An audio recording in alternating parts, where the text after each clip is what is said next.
সিংহাসনের মহাসংগ্রাম চলছে। 5 ঘন্টা অতিক্রান্ত হয়ে গেল সিংহাসনের মহাসংগ্রাম, অর্থাৎ আজকে চতুর্থ দফার ভোটে সবারই নজর বহরমপুরে। 8 কেন্দ্রই হেভিওয়েট, কিন্তু বহরমপুরে কি হচ্ছে? অধীর চৌধুরী সকাল থেকে দেখলাম বিভিন্ন জায়গায় ঘুরছেন, অভিযোগ করছেন।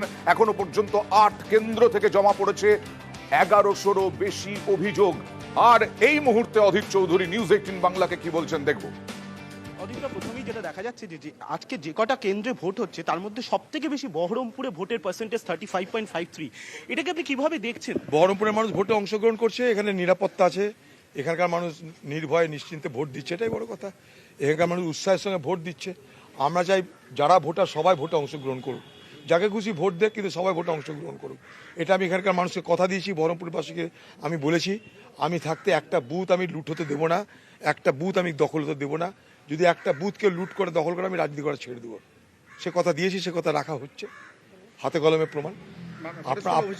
আপনারাই বলছেন 30 না, কোথাও গতি আছে কম, কোথাও গতি বেশি। যেমন কলেজের স্কুলে গেছিলাম, সেখানে 40%, এখানে 31%।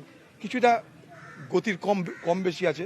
এনাদেরকে বললাম গতিটা বাড়ান, ব্যাস আমার যেটা কাজ। বলছি, নির্বাচন কমিশন আজকে দেখলাম যে বাড়িতে বাড়িতে গিয়ে ভোটারদের বলছে ভোট দিতে যান, এরকমই ঘটনা বেলডাঙ্গার ক্ষেত্রে। দায়িত্বের মধ্যে পড়ে তো এটা, নির্বাচন কমিশনের দায়িত্বের মধ্যে পড়ে যে সকলে ভোটকে নিশ্চিত করা। এখানকার প্রশাসন তারা হয়তো করছিল না, তাই তাদেরকে চাপ দিয়েছে। কমিশনের ভূমিকাকে কিভাবে দেখছেন? খুবই ভালো, কমিশনের ভূমিকা খুব পজিটিভ, এবং কমিশনকে আমরা যা বলছি কমিশন রেসপন্স করছে। সকালে আপনার বেশ কিছু অভিযোগ ছিল, সেই অভিযোগগুলি নিষ্পত্তি হয়েছে? অনেকটা কমছে, কমছে আস্তে আস্তে। ওরা চেষ্টা করছে নানা রকমের, আমরা তাদের চেষ্টাকে ব্যর্থ করছি, ওরা আবার চেষ্টা করছে, আমরা আবার ব্যর্থ করছি, এইভাবে চলছে।